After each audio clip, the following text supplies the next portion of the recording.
Over the past 4 years, I have been on a journey of growth to reimagine dozens of words that I have found to be foundational to my relationships, my health and well-being, and nearly every other aspect of my life. This podcast is my invitation to you to join me in this journey. This is A Better Story.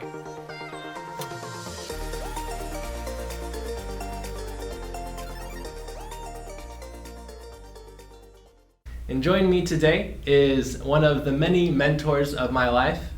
This is a person who has read many more books than I have, which doesn't say too much because I'm not a huge reader. Sorry if that disappoints you. But one thing I really appreciate about you, Steve, is that even though you have all this wealth of knowledge, you have all these things that you see such a wide perspective of, I don't get the sense that anyone ever thinks that you're just this overbearing, knowledge person. Unless it's trivia night, and we're like, great, Steve, take the spotlight. But you have all this knowledge, all this wisdom. I'll give you that. But you don't flaunt it. You don't show it off. You seek to help people with that. And I'm really grateful to have you in my life.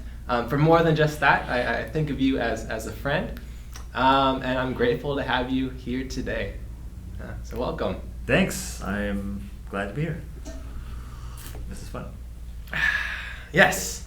And so, grateful is kind of a little segue into what we're going to be talking about today. Today's topic is gratitude. Gratitude is this big word. I think it's this word that we hear a lot, and we have this sense that we should have gratitude in our lives. But what is gratitude? How can we implement it in our lives? So that's kind of what we're going to be talking about for the next 40 to 60 minutes. Who knows how long these things actually will turn out to be. That's all part of the fun.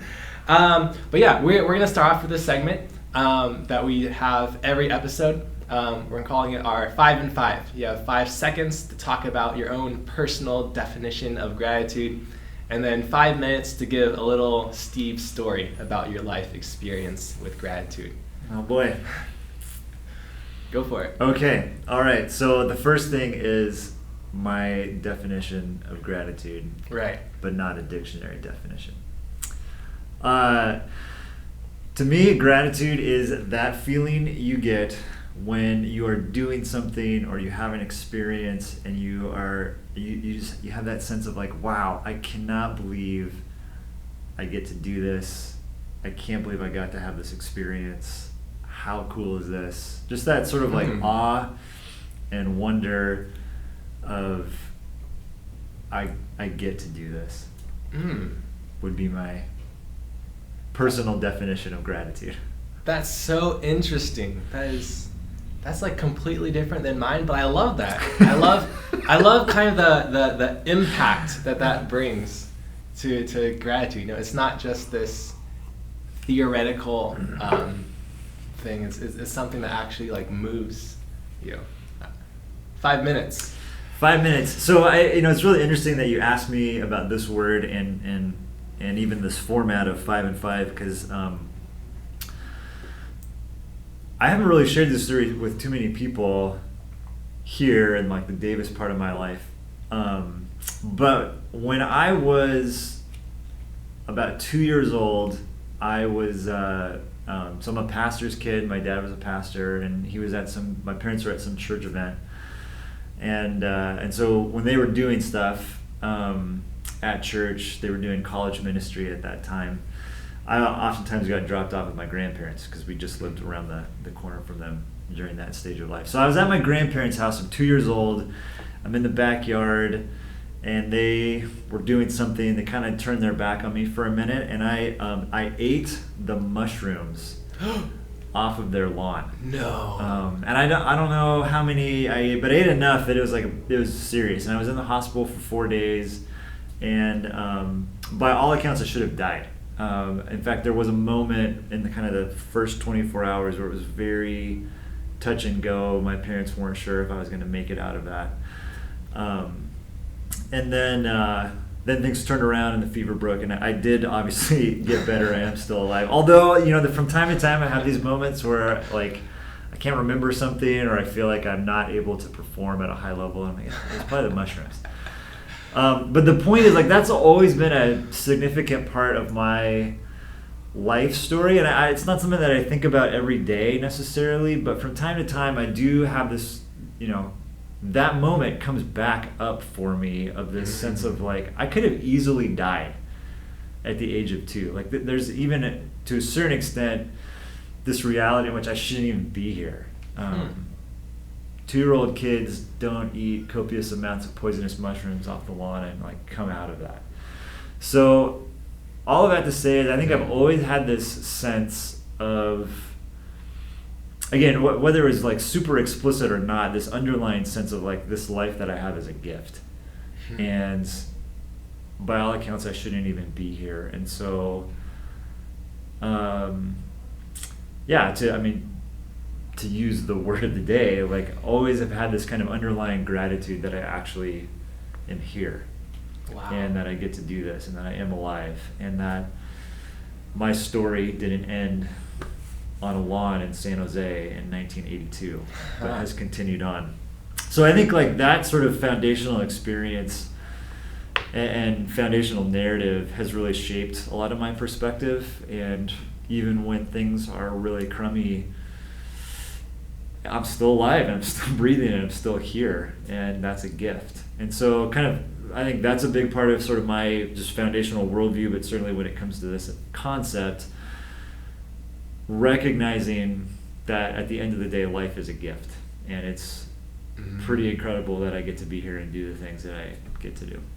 Wow. So So there's kind of that sort of big thing. And then, I think on some other experiences that I've had, like my mom made me write a thank you note anytime something happened. I got a gift, I got to go over to someone's house, I got to, somebody at church gave me a $5 bill, whatever it was. Like I felt like my childhood was constantly writing thank you notes, and I hated it. Like I was like, I can't believe I have to write such a stupid note. But what that did, for better or for worse, was just drill into me the importance of saying thank you. And so again, even though I kind of resented some of that, there was this sense of like, it is really important to acknowledge the good gifts that you get and to say thank you for the things that you receive.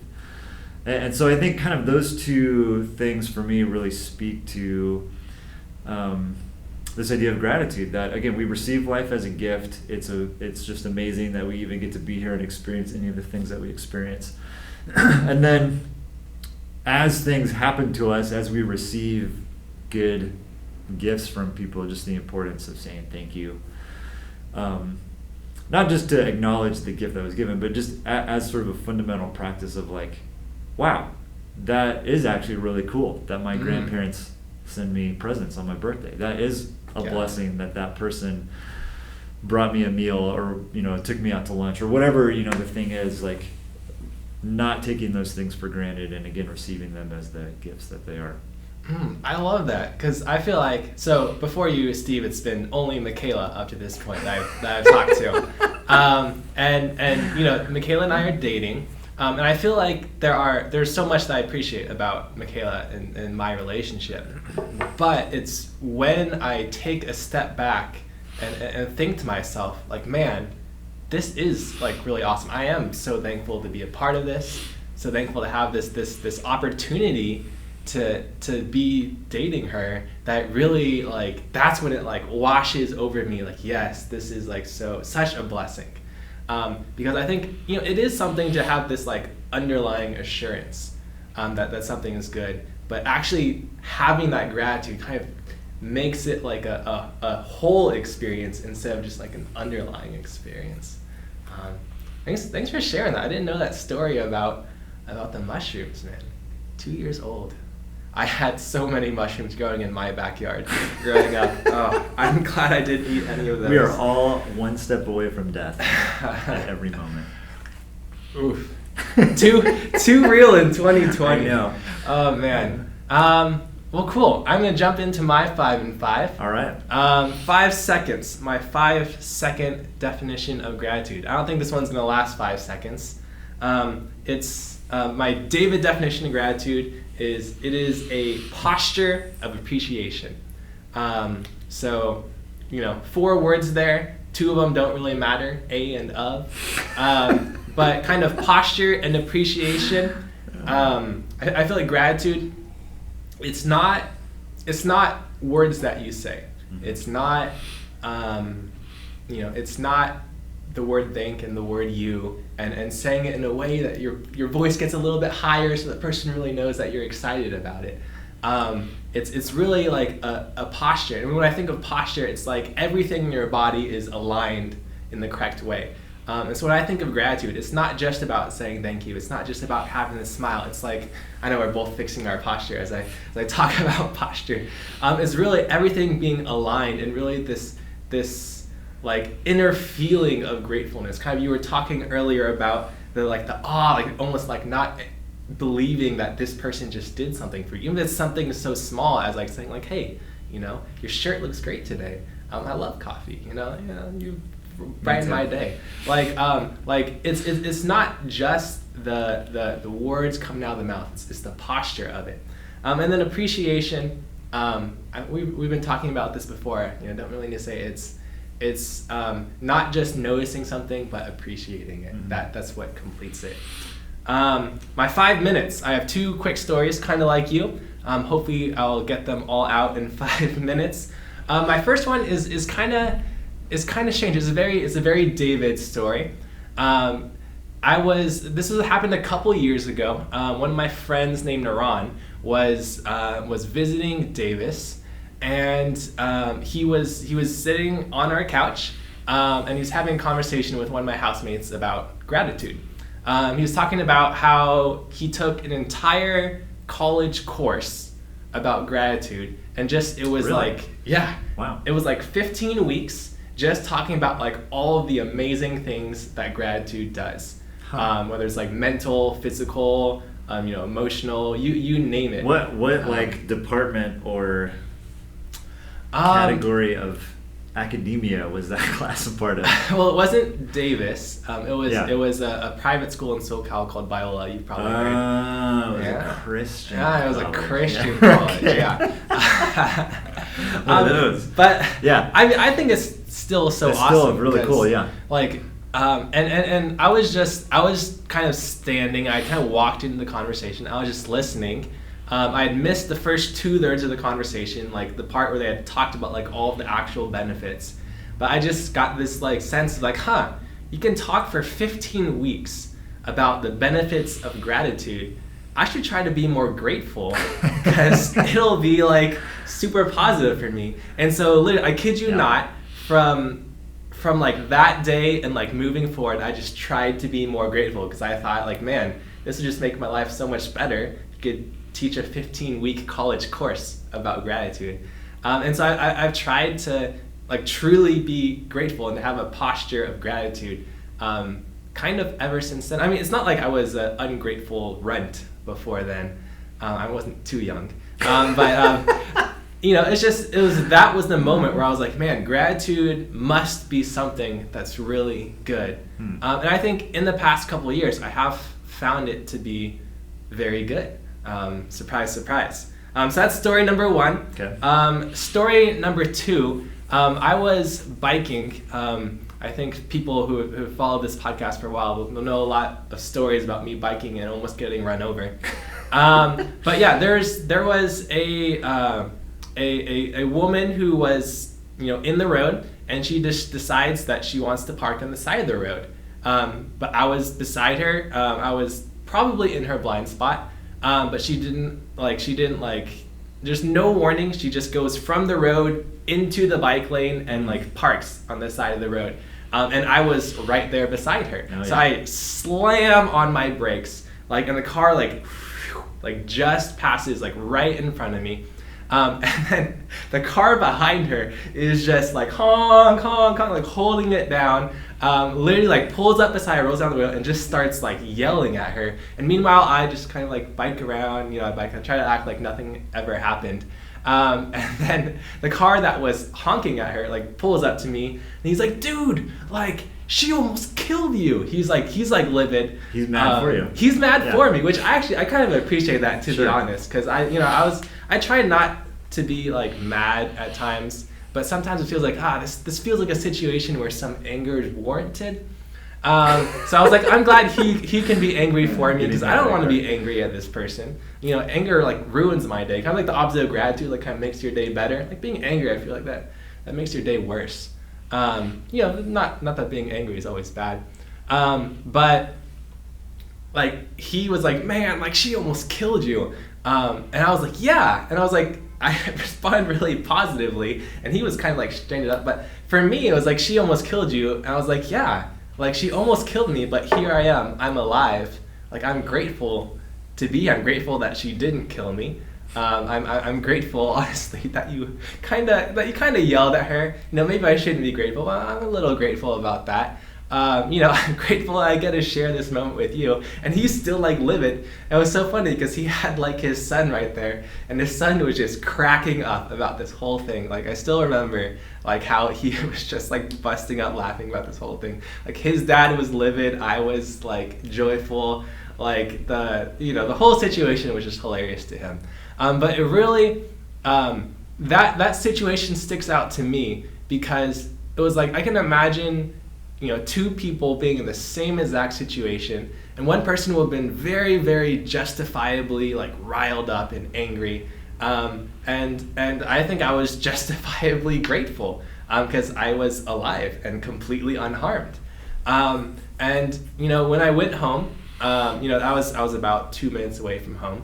I was pretty like happy. I was a little shaken up because I did almost get run over, but I was like, hey, I didn't get run over.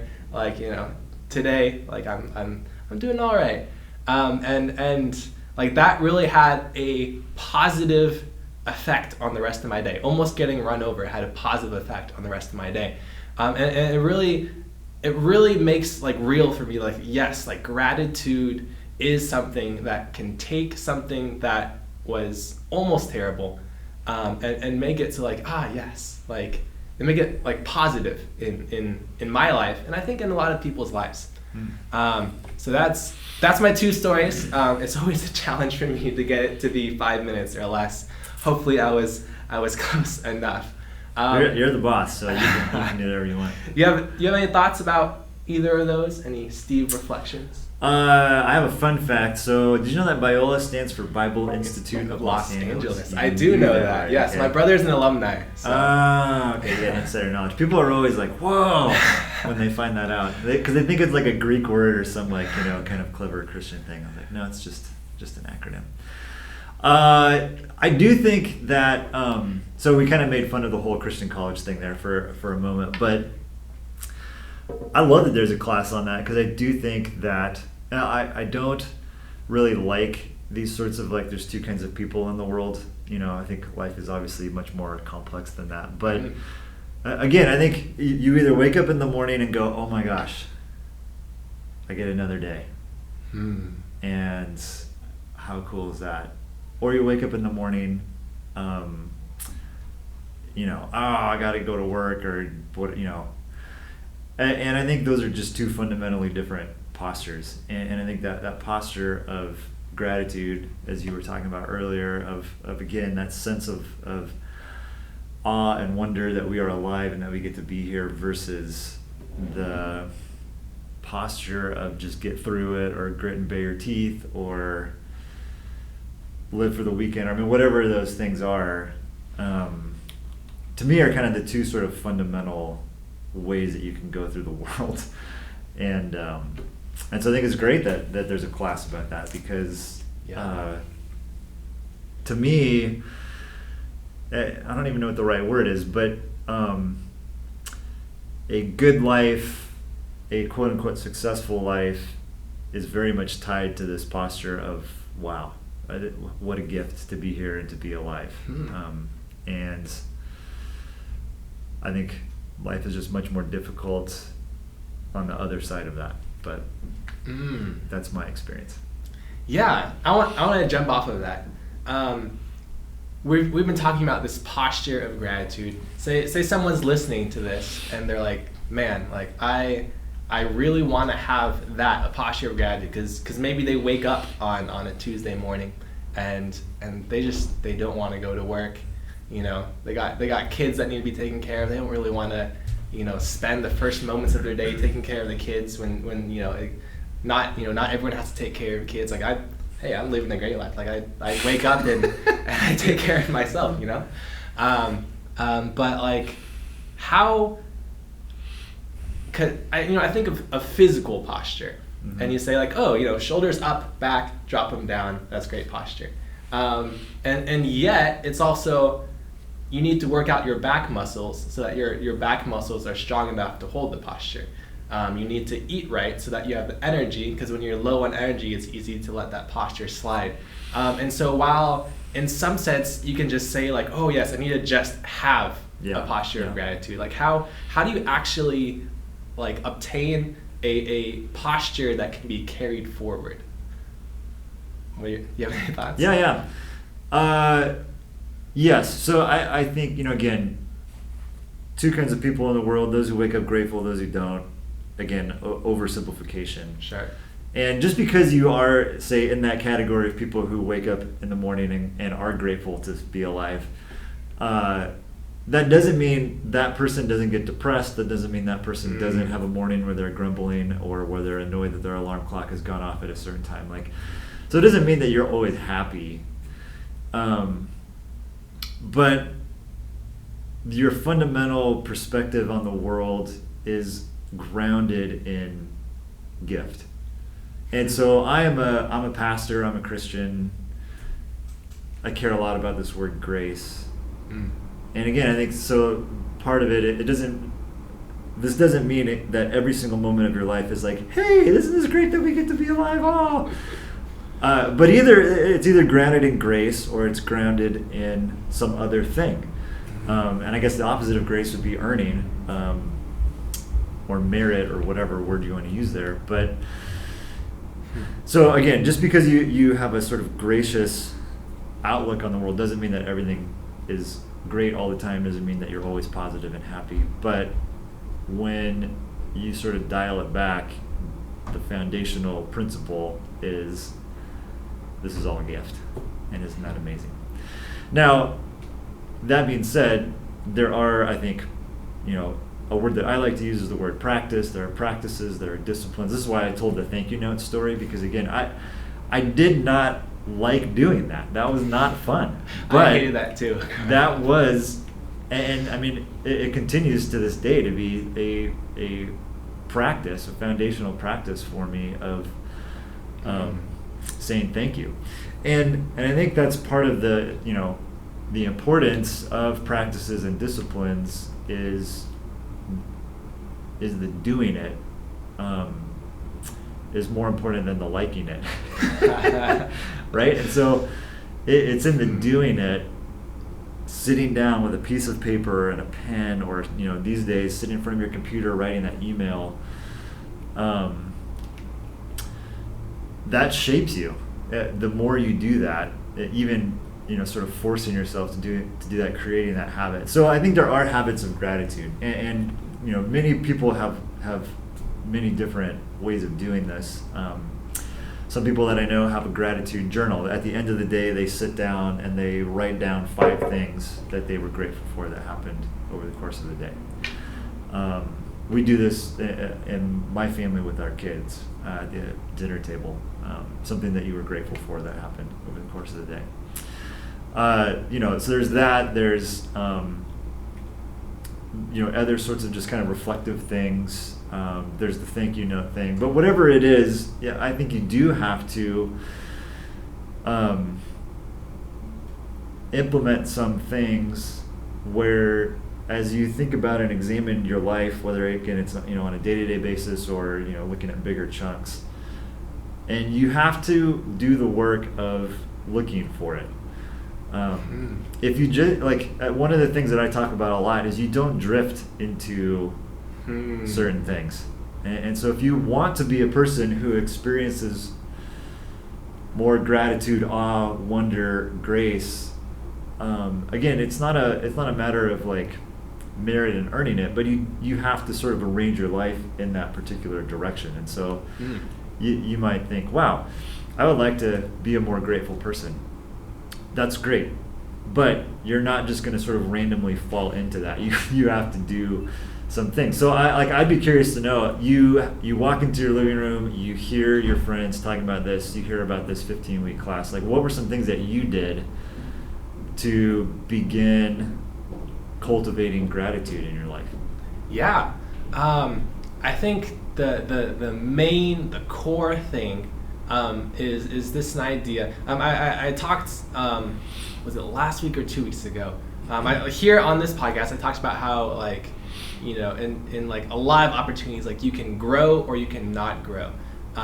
And for me, I saw that in a lot of opportunities, like I could just walk through the experience in life, or I could be grateful. So it was almost like this forcing of myself to find something to be grateful for. I remember actually one story that I heard from you, Steve, that I have it written down in front of you, is you told a story about how in your family you have get-tos for chores. If there's chores, they're not have-tos. It's not I have to take out the trash, I have to vacuum, I have to clean the dishes. It's I get to. I get to join in something that benefits like the family, that serves other people. And changing it from have to get to changes it from this like I have to do this to like, yes, like I get to serve and bless some people who I really care about. And so for me, it was in situations, it was turning have tos into get tos. It was turning, oh man, I almost got ran over, to like, whew, I'm so glad I didn't get run over. It was really like a situation happened, like something that was pushed me away from the norm. You can wake up in the morning and just have like a normal, boring day, but usually there's like an event or two, like every single day, that's just abnormal. That's just like, it doesn't necessarily like throw you off your track, but it's almost like it's just a little bit off of your track. And for all of those events, I was a little bit stubborn. I was like, David, like find one thing that you can be grateful for. And at first it was pretty hard. Sometimes it had to be a little bit of a stretch. But I've been talking about momentum here for weeks, and this is another thing that just has so much momentum behind it. Because now it's like it would be hard for me to like not be grateful in like 99% of situations, because like once I started like saying like, oh, like yes, my housemates didn't do their chores of cleaning the dishes or taking out the trash. Hey, I get to like super surprise this person and make their day by doing dishes for them or taking out their trash. And so on their mind, they've had a busy day. They've had, you name it. I don't know what they've had, but after all of that, they're like, oh, and then I still have to clean the dishes, and then I still have to take out the trash. And then, they get to the sink or they get to the trash can. It's like, wow, like someone else said, like I got to bless that person and I wasn't doing anything. Like, I mean, come on, it's COVID. We all have so much time on our hands at home. But it's kind of like these situations where I have nobody would fault me for being annoyed or for taking a negative experience. Like I just stubbornly no, I'm going to choose to find something to be grateful for instead. And it turns into something that becomes like a struggle, to something that becomes like, just part of what you're doing. You search for something that has gratitude. There's something where your brain doesn't even need to really search, because that's what it's looking for in the first place, and it just finds it. It finds some place to be grateful for. And I'm not trying to say that, I'm the shining example of perfectly grateful at all times. But it really is something that, like, once your brain starts firing that way, it just keeps on firing that way. And you know, it's just like with all habits. You can have a habit that hurts. You can have a habit that helps. Having a habit of gratitude is something that you got to start, and sometimes it sucks. Just like working out, just like you know, almost all things that help. Having a healthy diet, but it's hard at first. Once you start getting to the rhythm, it's like, okay, like I think I can do this, and then you forget that you even had to do the work, like, because it's just something that becomes like part of you. Not that you ever get to a point where you're fully grateful. You can always become, you know, you can always find more things to be grateful about. But it starts off difficult, but it gets easier, for sure. Let's see. I wanted to talk about Thanksgiving and Christmas. This is kind of a shift. When I was a kid, I think, as with most kids, Christmas was my favorite holiday. And just a couple years ago, I was at a Thanksgiving feast, and one of the I just called it a feast. And one of the people there was like, man, like, Thanksgiving is just my favorite holiday. And I was like thinking about it. My initial reaction was like, no, Christmas is the best, obviously. And I was thinking about it, and I was like, you know what? Like, I enjoy Thanksgiving more than I enjoy Christmas. I had assumed Christmas was always the best holiday, but I enjoyed Thanksgiving more than I enjoyed Christmas, and I think it was mostly because this idea of gratitude. But Steve, I want to ask you, what is your favorite holiday? And kind of Thanksgiving, gratitude, those two are connected. Like, what's your experiences with Thanksgiving and this whole idea of kind of like people, like entire groups of people, like choosing to be grateful? Yeah, I think I like Thanksgiving more than Christmas, just on a personal level. Although now having kids, Christmas kind of is fun again. I think when you're a kid, Christmas is really fun, and then there's this, at least in my experience, there's this period of time where like Christmas is just kind of like whatever. It's a break maybe from kind of normal life, and so that's a good thing. But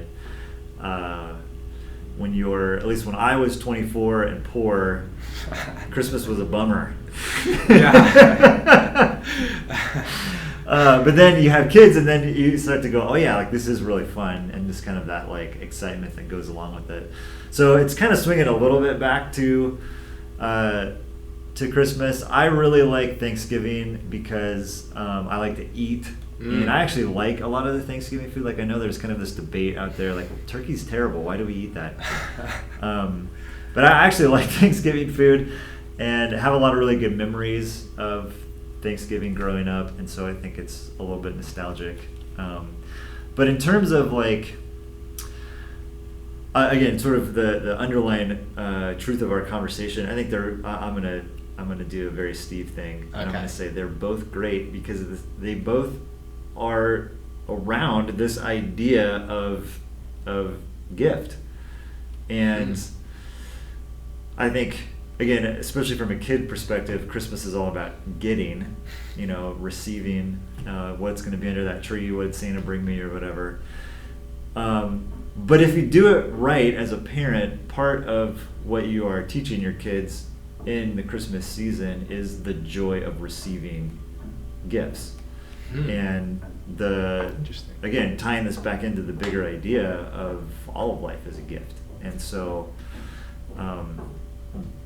back to your word posture, this posture of receiving as opposed to either holding on to or fighting against the things that we are experiencing in the world.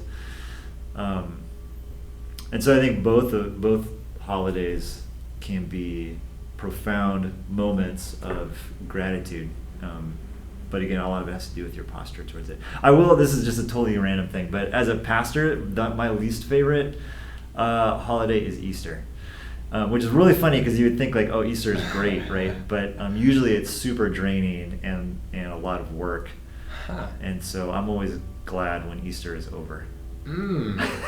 That's so interesting. I don't know what that means really, but yeah, and I feel like Easter is so ambiguous, where it's like Christmas, it's like people seem to even if they're, they don't believe in Jesus at all, they're like, yeah, we know it's about like the birth of Christ. But Easter is like, no, it's actually about like Easter bunny. It's actually about like it feels like it's lost some of its impactful meaning. And regardless of whether you agree or disagree with the message behind Christmas or Easter, kind of like the message has impact, whether you agree or disagree with it. And it feels like Easter, like the whole thing about like chocolate bunnies and like it just has no impact. Like who cares about eggs? So I have a whole riff on this. I'll try to keep it brief, but I think part of at some point this may tie back into our bigger conversation, but I think part of what's hard for people about Easter is that it is fundamentally a step of faith, because you're talking about a guy that came back from the dead, and so that's either something that you buy into or you don't. Everybody loves babies being born, and so I think there's more of a universal we celebrate birth. We don't celebrate resurrection the same way because it doesn't happen that often, right? And so again, it's much more of a like I either buy into this or I don't. Whereas I think with Christmas, it's a little bit more of I think it's a lot more of a universal like, oh yeah, babies, like something being born. But underneath all of that is again that sort of it's miracle of being alive, right? So. Yeah. That's so interesting. Literally last night, so we're talking 12 hours ago, I was on Reddit. You're familiar with Reddit? I'm mostly familiar with Reddit because of you, David. Oh, yeah. I'm kind of happy to hear that. Yeah. I was on Reddit, and I read this post where someone who had a life sentence was asking a court for his sentence to be removed because he was pronounced dead, and then, he was revived. And he said, I served my life sentence. And it's like, this kind of thing is like, well... That is an awesome argument. Kinda, like, it's so shady. But literally, that was last night where I read that. And now you're talking about, like, resurrection today. But I've never connected those dots. Like, a couple people will say, Jesus was never around. But, like, historians in the day, they're pretty unanimous, like, Jesus was around. But, it is a lot harder to like come to terms with like, oh yeah, this is a holiday about resurrection from the dead, like that. Yeah, it is easier to think about Easter bunnies, even if that has no substance to it at all. Yeah. That's so interesting. And I think for myself as well, Thanksgiving is something that as I grew older, I appreciated more, kind of like the whole atmosphere of it. And Christmas, I don't have kids yet. And so of course it does lose its shine the older you get. When you have to start paying like rent, but you don't have like a salary job, it's like, this feels bad, buying gifts for everyone whose income is like 3 times mine. Sure. It's just, my personal family, like during Thanksgiving, like everyone just wants to hang out with everyone else because everyone seems to have this posture of gratitude. And during Christmas, there's, oh my goodness, every year during the White Elephant, there has to be at least one family member who buys a present that nobody wants. Sure. And so it's like that present gets passed around, and like nobody's thinking about the 20 presents that everyone wants. We don't have 21 people at the White Elephant. Everyone's just like, oh no, who's gonna end up with that thing? So it's like this. There's there could be 15 amazing gifts and one bad one. It's like, oh no, like there's this bad gift getting passed around. I never have gotten that with Thanksgiving. It's just gratitude. What if during Christmas, what if I was like, man, I'm so grateful that there's 15 awesome gifts that's being passed around, and that 15 of us are going to walk away with a great gift. There is still the reality that someone won't. But yeah, I think, this it's almost like a microcosm. I hope I'm using that word correctly, of like the bigger things in life. Like there's this sense of like, yes, I bought these people gifts, they should buy me gifts too, that I think goes around on Christmas. Or maybe you have the sense of, oh, like I feel like these three people are going to be buying me gifts. Now I have to go buy them gifts. And that can be like a major burden. Maybe there's like family members who you haven't seen in a while that sometimes you have some awkward moments, and that can be like a major burden. But I think there are ways to be grateful about those things. Like, man, I have three people in my life who I'm confident they're going to give me gifts. Like that's a blessing. I want to bless them in return. Sometimes I have like awkward conversations with this family member, but like they're still family. Like I have them in my life as a family member. Like, you know, I can get through this, even if you're not going to have like a great conversation with them. I want to return to, though, you had mentioned like this. This might be like one of the final things we're talking about, but you had mentioned this idea of like always being able to go back to like this gratitude of having of being alive, of having life. That's not proper English, but like I kind of see things when I talked about hope. I talked about there's two kinds of hope. There's like this hope in things that are like almost certain. And if you missed the episode, like one thing that if you're married, you can hope that, you know, unless your spouse is like on a business trip or doing something like that, you can hope that when you wake up in the morning, like the person that you love is going to be, right there beside you. And I think gratitude can really tie into that thing of hope. Like, you know, if there's something that you can hope in, you can be grateful for that. And there's kind of hope that I always hope that the Oakland Raiders are going to win the Super Bowl. Hey, they are in Las Vegas now. I always forget that. So I guess that hope is dead in the water. Yeah. But I always hope that the Raiders are going to win the Super Bowl. Yeah. And that's not a solid hope. That's not a hope that I want to like, you know, build confidence in. Because let's be real, it's probably going to be a long time before that happens. I am sad to say. But I think gratitude is something that's pretty similar. I think we can be grateful for things that happen randomly. And a lot of us, we think, oh, gratitude, you should be grateful towards the random things that happen in life. But there's also these things that we can return to and be grateful for. Things that when life is going bad, we can be like, yes, but I have this. So have you seen kind of like these two different types of gratitude? I mean, so you are a pastor, you work with a lot of people, so I'm sure you've seen all types of things. But what's your experience with kind of like gratitude in like solid things versus like gratitude in like random things? That's an interesting way of thinking about it. I'll just keep coming back to, the same thing that I said earlier, but a lot of it does come back to, again, that fundamental narrative that you have about life. And so I'll try to tie in a couple of things that we've just been talking about. But like the Thanksgiving metaphor is, I think, really helpful here because, for a lot of people, their experience of Thanksgiving is arguing with family members, around the dinner table. And especially, in this day and age, like there's a lot of jokes and memes out there about like all the things you should not talk about at the Thanksgiving table, right? There's an Adele music video about it. Exactly. SNL did a great one.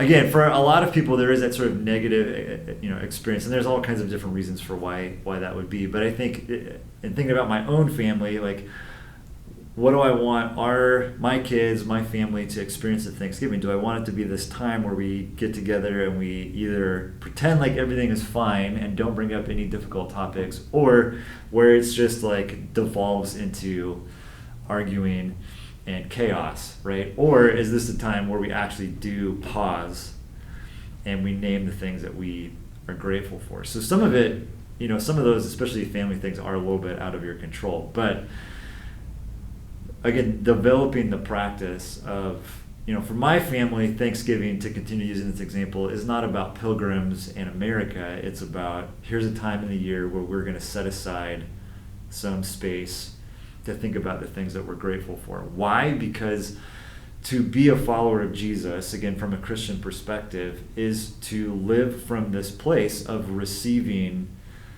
the gift of life, receiving the gift of grace, which is ultimately the gift of eternal life that you experience now and after you die. And so, yeah, I think, to go back to your original question, I think it's a little bit of both. Like there is a what is your fundamental narrative about the world? And is it, again, one of, I deserve this, or is it one of like, oh, like I can't believe this is true. Like I received this. Like this is so amazing that I get to be here and experience these things. And so that's, I think, the bedrock of it. But then, at least in my experience, if you do live from that place of, wow, what an amazing thing to be here, it does begin to change how you experience different things. And again, it doesn't mean that you're always happy. It doesn't mean that nothing bad happens to you, or that if something bad happens to you, you can't be angry about it. Like there's certainly a lot of space, I think, to express frustration and anger over terrible things that happen to you or things that happen in our world.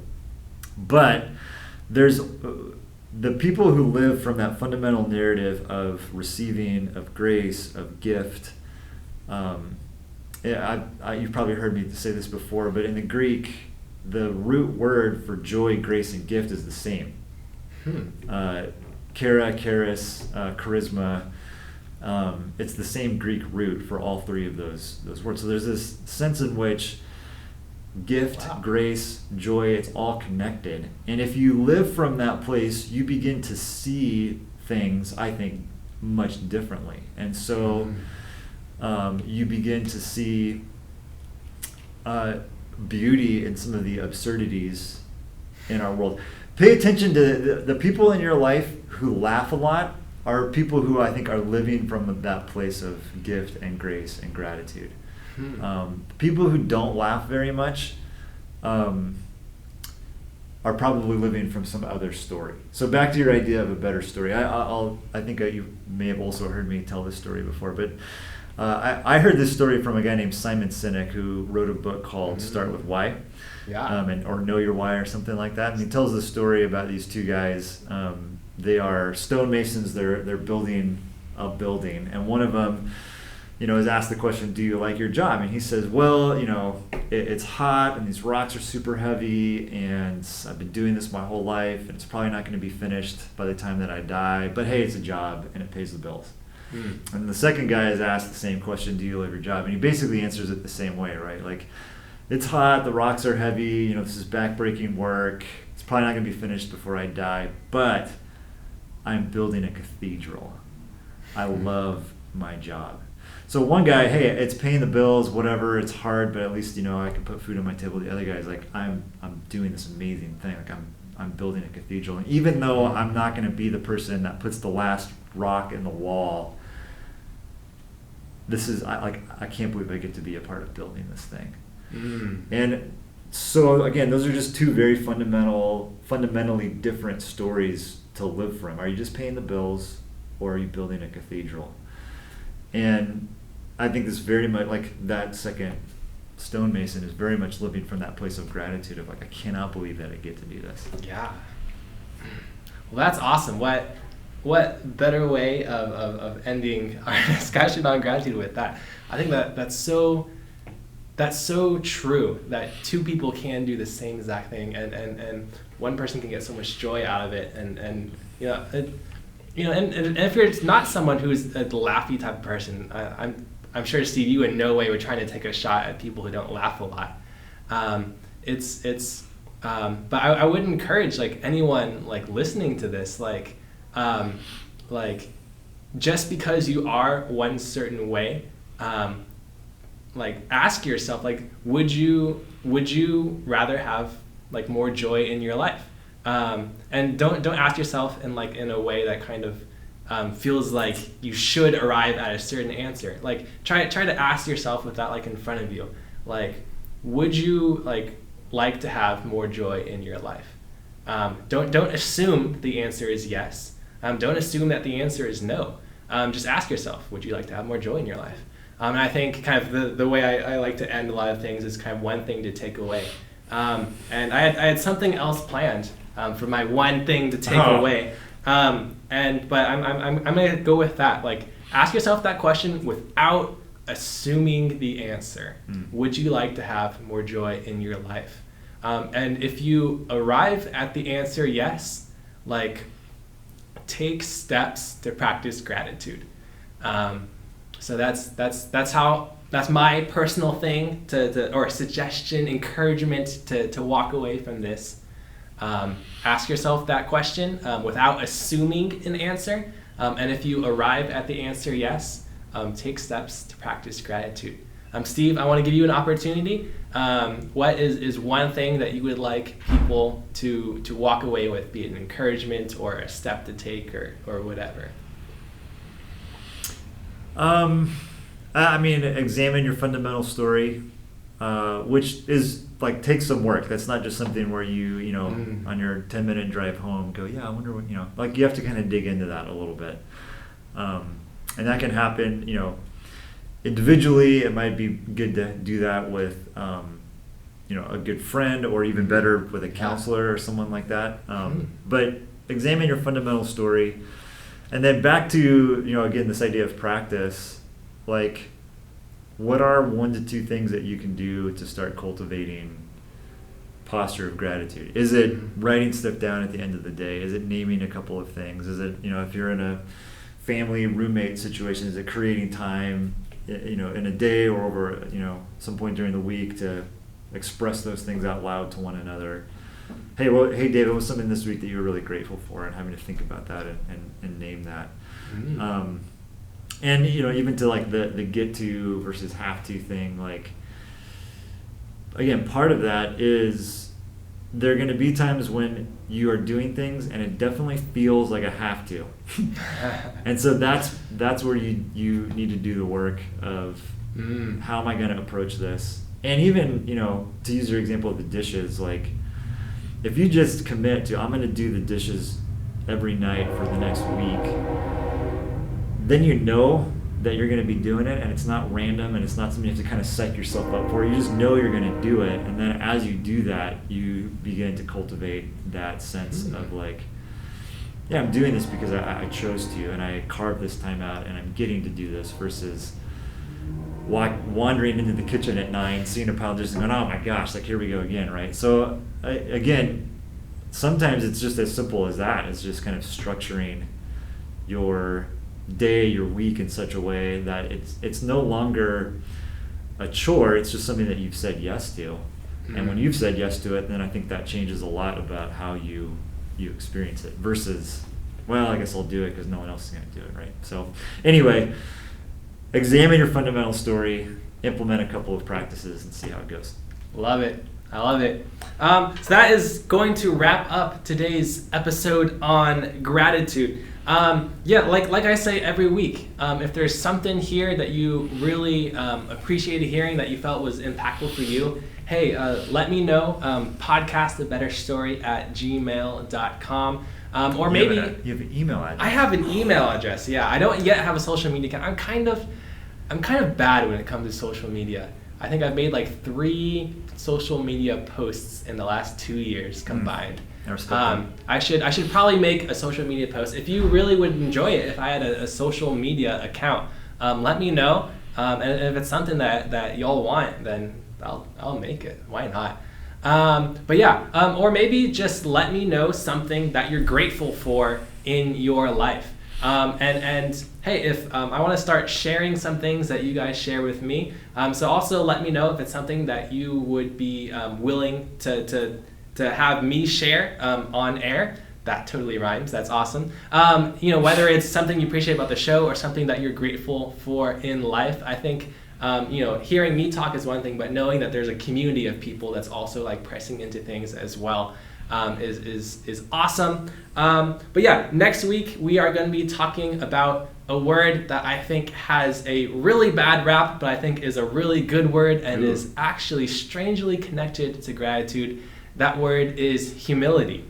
So we're going off of the train of words with G. We had good, we had growth, we had gratitude. We're moving way forward in the alphabet to H and humility. Big jump. Oh, man.